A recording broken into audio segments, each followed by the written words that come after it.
요한복음 11장 38절에서 46절까지의 말씀을 살펴보도록 하겠습니다. 사람들의 반응을 듣고 비통히 여기신 예수님께서는 무덤으로 가셨습니다. 나사로를 둔 무덤은 돌로 막혀 있었습니다. 예수님께서 나사로를 살리시기 위해서 돌을 옮겨 놓으라라고 하자 마르다는 이미 죽은 지 나흘이 되어 부패한 냄새가 난다라고 하면서 예수님을 만류합니다. 이 마르다의 모습이 어떻게 보이십니까? 22절에서 예수님을 만나자마자 그녀는 나는 이제라도 주께서 무엇이든지 하나님께 구하시는 것을 하나님이 주실 줄 아나이다 라고 고백했습니다. 또한 나는 부활이요 생명이니 나를 믿는 자는 죽어도 살겠고 무릇 살아서 나를 믿는 자는 영원히 죽지 아니하리니 이것을 내가 믿느냐라고 물어보셨을 때 27절에 보면 주여 그러하이다. 주는 그리스도시요 세상에 오시는 하나님의 아들이신 줄을 내가 믿나이다 라고 고백했던 그런 여인입니다.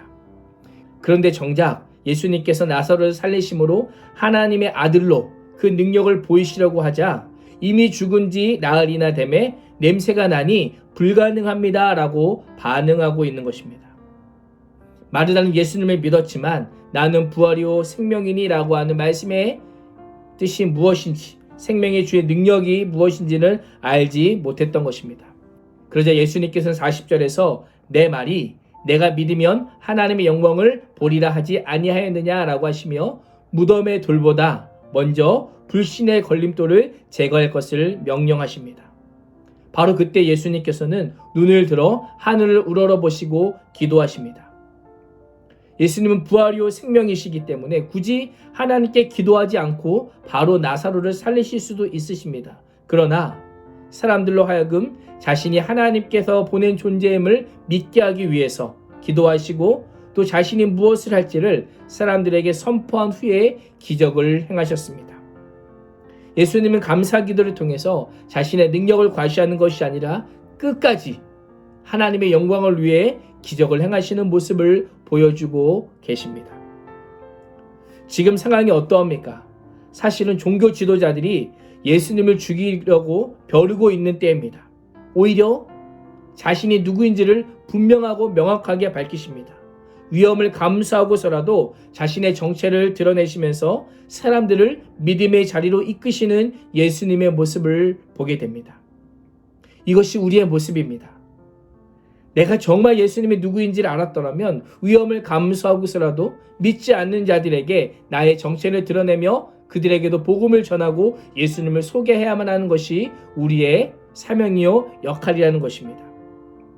예수님께서는 큰 소리로 나사로야 나오라 라고 부르시자 나사로가 죽음을 이기고 소생하게 됩니다.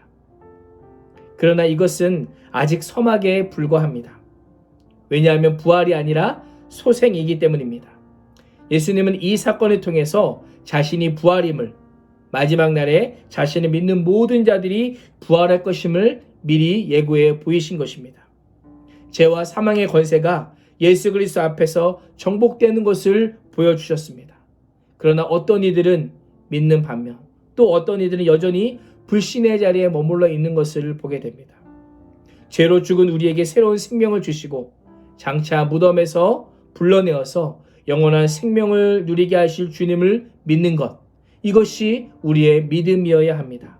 오늘도 우리를 올가매고 있는 모든 것에서 자유케 하시는 복음의 은혜를 맛보며 부활을 소망할 수 있는 복된 인생이 되시기를 주님의 이름으로 축원합니다. 기도하겠습니다.